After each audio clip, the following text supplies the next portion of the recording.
Ain't waiting. Listen, she wasn't moving fast enough. I popped out with somebody else. Ooh, she did not like that. She was sick as fuck, huh? What you mean, what her? You don't see the 613 middle part bust down 40-inch down? I didn't tell y'all, girls. I be the bitch that do it. The house on Columbus Dunn Drive was ordinary in the way most homes are on a Thursday afternoon. Not special, just lived in. The kind of place where routine happens without thought, where people move through their day believing safety is something they still possess.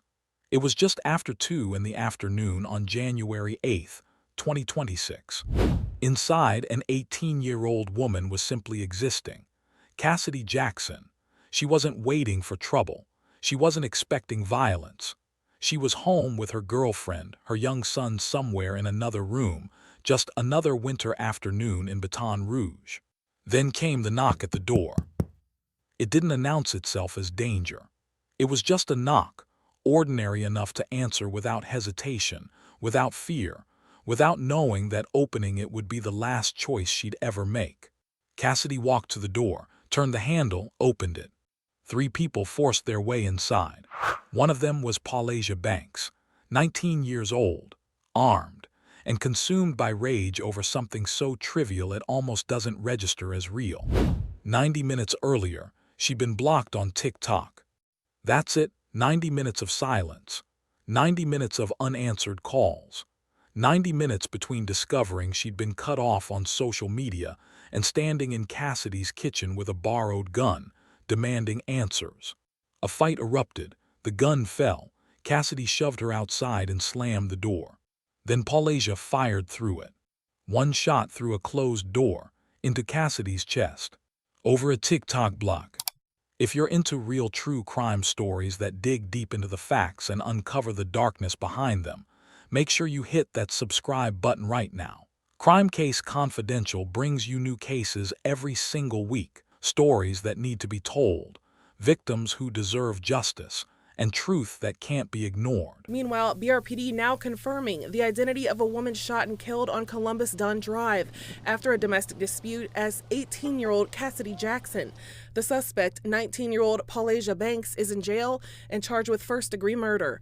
Kassidy Jackson was 18 years old and still figuring out who she was. She lived in Baton Rouge, Louisiana, in the Eden Park neighborhood in the central part of the city. Her home on Columbus Dunn Drive was modest, tucked into an area where incomes ran low and struggles ran deep, but where community centers still offered after-school programs and families still tried to build lives. Cassidy wasn't famous. She wasn't an influencer with millions of followers. She was just a regular teenager living her life the way most Gen Z kids do, online and offline, navigating friendships and relationships in an age where the two worlds constantly blur together. From what we know about Cassidy, she was vibrant. Her family gave her the nickname Stank, a term of endearment that reflected her playful spirit. She had a natural ability to make light of any situation, always finding humor and spreading laughter wherever she went. To know Cassidy, her obituary would later say, was truly to love her. She had real talents. She was a gifted hairstylist, known especially for doing wigs with perfectionist precision.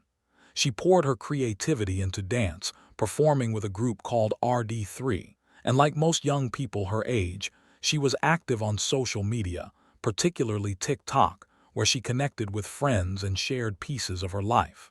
But the center of Cassidy's world was her son. Javarian Washington Jr. was born in October 2022, making him just 3 years old when his mother died. After attending Job Corps to complete her education, Cassidy came home and devoted herself to caring for him. He became her entire world. Everything she did with him in mind. By January 2026, Cassidy was in a new relationship. Her girlfriend, whose name has not been released to protect her privacy, was with her the day she died. They were at Cassidy's house together, just a normal Thursday afternoon. Javarian was there too, in another room, safe in the kind of ordinary day where nothing terrible is supposed to happen. But here's what makes this case so complicated. Paulasia Banks also believed she had a relationship with Cassidy. According to Paulasia's statement to police, she and Cassidy had been dating for several months. She described it as a real relationship, not just casual dating or friendship. To Paulasia, what she and Cassidy had was serious, meaningful, something worth fighting for. But Cassidy's girlfriend told a different story. She told police that Paulasia and Cassidy were not together. She said they weren't dating. Even Cassidy's mother acknowledged there had been some kind of connection between the two, some history that Paulasia couldn't let go of. But by January 8, 2026, whatever had existed between them was over in Cassidy's eyes. Which raises the question, what was the truth? Did they have a romantic relationship that ended, and Cassidy moved on while Paulasia couldn't let go? Or did Paulasia imagine a relationship that was deeper than it ever really was? In cases like this, it's common for people to have different perceptions of the same relationship. One person thinks they're exclusive. The other person thinks they're just friends. One person catches feelings. The other person doesn't feel the same way. And when those expectations don't match up, things can turn toxic fast. What we know for sure is that by January 8, 2026, Cassidy had made a decision. She blocked Paulasia on TikTok. That's a clear message. When you block someone on social media, you're saying, I don't want you in my life anymore. You're setting a boundary. You're creating distance. In a healthy world, the other person respects that boundary and moves on. But Paulasia didn't move on. Instead, she saw the block as a problem to solve, as something she needed to confront, as a betrayal that demanded answers. Think about what that tells us about Paulasia's mindset. She didn't think, okay, Cassidy doesn't want to talk to me, I should leave her alone. She thought, I need to show up at her house and demand an explanation. That's not love, that's control. That's someone who doesn't understand that other people have the right to walk away. Cassidy Jackson should have been able to block whoever she wanted on social media without fear. She should have been able to end a relationship or friendship or whatever it was with Paulasia without consequences. She should have been safe in her own home. But she wasn't. Because somewhere in Baton Rouge, Paulasia Banks was making a choice. A choice to borrow a gun from a man in her neighborhood. A choice to recruit 2 men to come with her. A choice to show up at Cassidy's door. A choice that would end an 18-year-old girl's life over something as simple as a TikTok block. Cassidy's family would later have to bury a daughter, a sister, a mother who carried herself with confidence and grace, who brought joy to others through her radiant smile and infectious laughter. A young woman who had just completed her education and was building a life centered around her son. All because she tried to set a boundary with the wrong person. And here's what makes it even more heartbreaking. Cassidy probably never saw it coming. She probably thought blocking Paulasia would solve the problem. She probably figured Paulasia would get mad for a day or two and then move on. She had no idea that Paulasia was the type of person who would show up with a gun. That's the terrifying part about cases like this. Sometimes the people who hurt us the most are the people we think we know. January 8, 2026 started like any other Thursday in Baton Rouge. The weather was unseasonably warm for Louisiana in January, temperatures climbing into the low 80s, the kind of day where people rolled down their windows and turned on the AC. For Kassidy Jackson, it was just another day at home. She was with her girlfriend. Her young son Javarian was elsewhere in the house, probably scrolling through her phone, watching TikToks, living her life. But a few miles away, Paulasia Banks was having a very different kind of morning. According to what Paulasia later told police, she tried calling Cassidy around noon. No answer. She tried again, still nothing. She sent messages, no response. By 1:30 p.m., Paulasia was frustrated. It had been an hour and a half since she first tried to reach Cassidy, and the silence was eating at her. So she checked TikTok. That's when she realized Cassidy had blocked her. For most people, being blocked on social media stings. It feels personal, rejecting. You might feel angry for a bit, maybe complain to a friend, but then you move on with your life. Paulasia didn't move on. Instead, she made a decision that would change everything. She left her house and walked to a neighbor's home. According to her own statement to investigators, she met up with an unknown man in her neighborhood and asked to borrow his gun. When police asked her why she needed a gun, she said it was to check on Cassidy. Let me repeat that.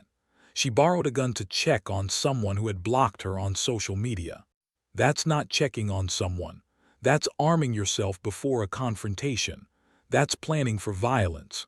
Paulasia didn't go alone. She brought 2 men with her. We still don't know who they were. Police reports describe them as 2 unidentified males, and as of the last updates, they haven't been publicly named or charged. But they were there. They were part of this. Around 2 p.m., Paulasia and the 2 men pulled up to Cassidy's house on Columbus Dunn Drive. Security cameras outside the home captured their arrival. They parked right in front. They walked up to the door. Then someone knocked. Inside the house, Cassidy heard the knock. She answered it. Maybe she looked through the peephole or window first.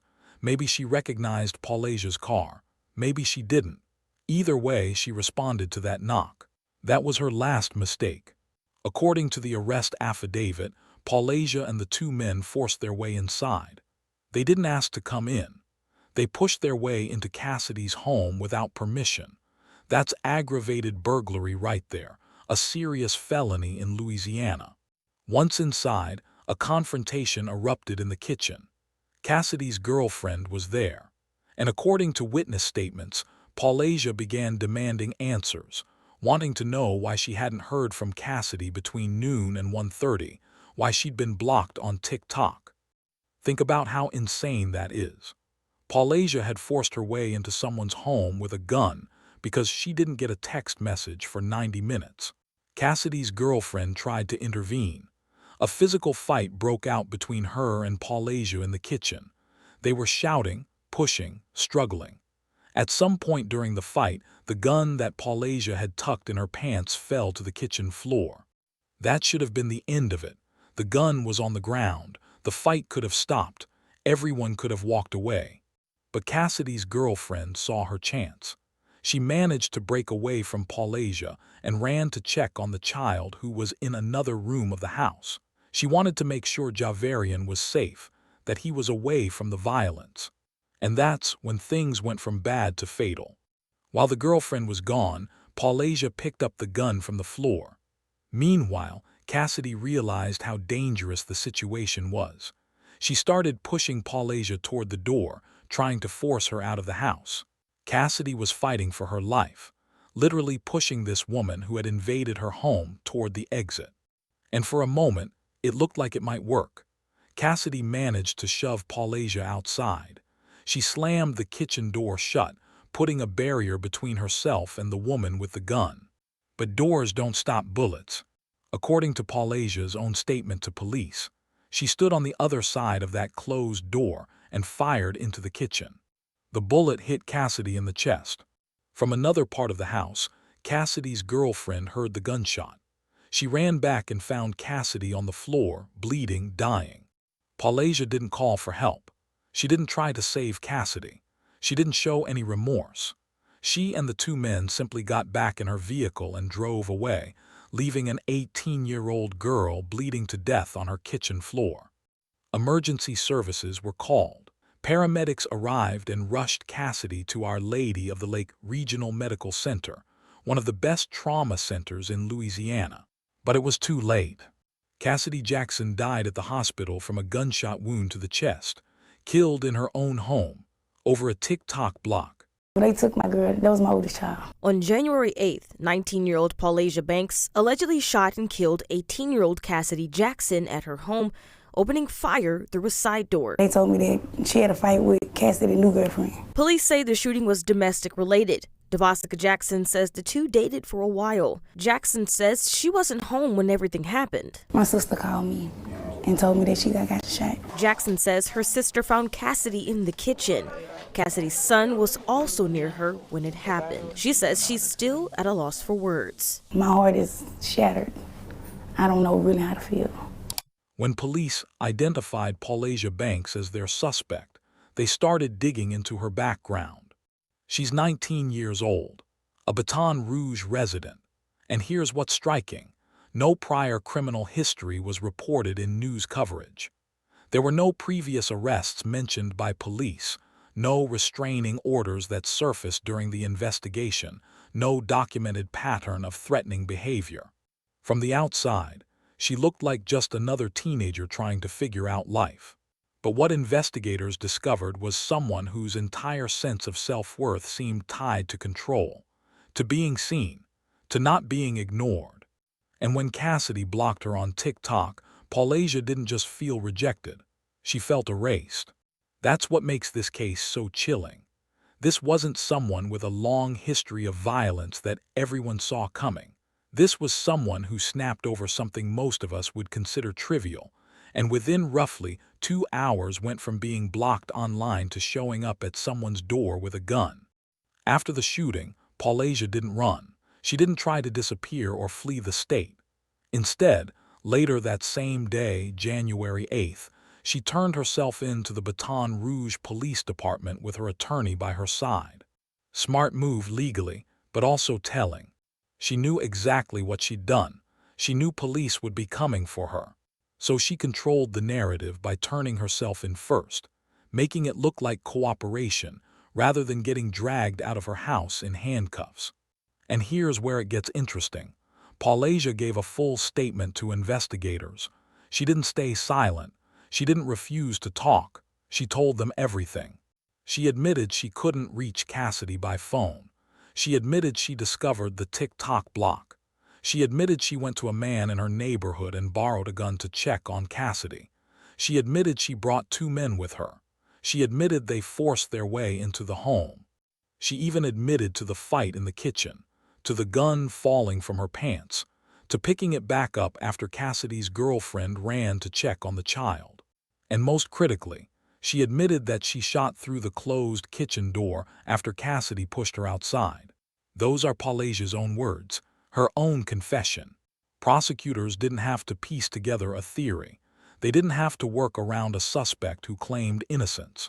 Paulasia handed them their case. Based on her statement and the physical evidence at the scene, authorities charged her with 2 felonies: first-degree murder and aggravated burglary. Let's break down what those charges mean in Louisiana. First-degree murder is reserved for the most serious killings. We're talking premeditated murder, murder during another felony, or murder of specific protected individuals like police officers. In Paulasia's case, prosecutors are arguing this was murder committed during an aggravated burglary, which automatically elevates it to first degree. The penalty: Louisiana gives juries 2 options: death by lethal injection, nitrogen hypoxia, or electrocution, or life in prison without the possibility of parole. There's no middle ground, no chance of getting out in 20 years for good behavior. If convicted, Paulasia will either die in prison or be executed by the state. The aggravated burglary charge is also serious. In Louisiana, that's defined as unauthorized entry into an inhabited dwelling with the intent to commit a felony inside. The penalty is 1 to 30 years of hard labor in a Louisiana state prison. But here's where the defense tried to change the story. Paulasia's attorney, Sandra James Page, released a public statement on January 12th claiming the shooting was accidental. She suggested that Paulasia had been an invited guest at the residence and had even left the day before, implying some kind of ongoing welcome or relationship that justified her presence. The defense was clearly trying to plant doubt. Maybe Paulasia didn't force her way in. Maybe she had permission to be there. Maybe the gun went off by accident during a struggle. But Baton Rouge Police Chief T.J. Morse wasn't buying it. When he spoke with reporters on January 12th, Chief Morse made it clear. The investigation was ongoing, but scene evidence and witness statements did not support the claim that the shooting was accidental. That's police speak for, we have proof this was intentional. The physical evidence told a story the defense couldn't rewrite. The trajectory of the bullet, the placement of Cassidy's body. The witness accounts from Cassidy's girlfriend who saw everything unfold. The security camera footage showing Paulasia and the two men forcing entry. None of it supported the accidental shooting narrative. She and her family have been frustrated after Paulasia Banks' attorney sent out a statement a few days later claiming the shooting was an accident. Do you believe this was accidental? She had time to think about it. She had time to drive here. She had time to ask somebody for a gun. And she had time to pick up her brothers. No, I don't think it was accidental. Jackson says she would have never seen this coming. She was a sweet girl to me.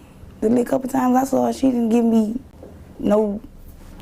Now I wouldn't think she'd do nothing like that. Jackson remembering her daughter as a young woman, ready to help others and seize opportunities that came her way. She was goofy. She was full of life. She did hair, makeup, she did lashes. She was a little hustler, a baby hustler. So. Now with her life cut short, Jackson and her family say they're getting ready to fight for justice. Every court hearing I will be there with a yellow shirt on, with Cassidy on there. Justice for Cassidy. Forever 18, and I will be there with my whole family so they can get ready to look in all our face. Paulasia is currently being held without bond at the East Baton Rouge Parish Prison. She's been there since January 8th, and she's not going anywhere. A bond hearing is scheduled for May 26, 2026, but given the nature of the charges and the strength of the evidence against her, it's highly unlikely any judge will grant her release. Which brings us to the two men who came with her that day. As of now, they remain unidentified. Police have stated publicly that they're hoping to identify these men, but no names have been released. No arrests have been made. Think about what that means. Two men helped Paulasia force her way into Cassidy's home. They stood there while she confronted Cassidy and her girlfriend. They were present when the gun came out, when the fight happened, when the shot was fired. Then they helped Paulasia flee the scene without rendering aid to a dying woman. And they're still out there, walking around Baton Rouge, free. One of them might even be the man who loaned Paulasia the gun in the first place. The investigation is ongoing, and police have made it clear they want to identify these accomplices. But until they do, two people who helped facilitate a murder are living their lives unpunished. So what was the motive? It all comes back to control. Paulasia couldn't accept that Cassidy had moved on. She couldn't handle being blocked on social media. She couldn't tolerate the idea that someone she wanted access to had closed the door on her. And rather than respecting that boundary, rather than walking away and processing her feelings like a healthy person would, she chose violence. That's what this case is really about. Not love, not passion, not even anger. Control. And what happens when someone realizes they've lost it? Kassidy Jackson was just 18 years old when her life ended on a kitchen floor. She wasn't supposed to die that day. She was supposed to watch her son grow up. She was supposed to build the life she'd been working toward. She was supposed to have a future. But all of that was taken from her because someone couldn't handle being told no. Paulasia Banks sits in a jail cell right now, facing either life in prison or the death penalty. And maybe that feels like justice to some people, but no verdict will bring Cassidy back. No sentence will undo what happened in that kitchen on January 8, 2026. What this case really shows us is how dangerous it can be when someone sees you as something they own, instead of someone with the right to walk away. Cassidy blocked Paulasia on TikTok. That should have been the end of it. A boundary set, a door closed, nothing more. But to Paulasia, that block wasn't about respect or boundaries. It was about control. And when she realized she'd lost that control, she didn't accept it. She didn't walk away. She armed herself, recruited help, and forced her way into Cassidy's home. If you're watching this and you recognize yourself in any part of this story, if you've ever felt like you couldn't let someone go, if rejection has ever made you feel like you needed to confront someone, if being blocked or ignored has ever filled you with rage, please hear this. That feeling is not love, it's not passion, it's a warning sign. And the difference between feeling it and acting on it is the difference between having a bad day and destroying lives. Cassidy's 3-year-old son will grow up without his mother. Her family will carry this loss forever. And Paulasia's life is effectively over too. Whether she spends it in prison or on death row. All of this over a TikTok block. Rest in peace, Cassidy Jackson. You deserved so much better than this. If this case affected you, please take a moment to like this video and subscribe to Crime Case Confidential. We tell these stories not for entertainment, but to honor victims like Cassidy and to shine a light on the warning signs that too many people ignore until it's too late. Drop a comment below. Have you ever dealt with someone who couldn't accept boundaries? What do you think could have prevented this tragedy? And most importantly, if you see someone in your life showing these kinds of warning signs, don't ignore them. Obsession isn't romantic. Control isn't love. And sometimes the most dangerous person you know is the one who can't accept being told goodbye. We'll see you in the next case. Stay safe out there.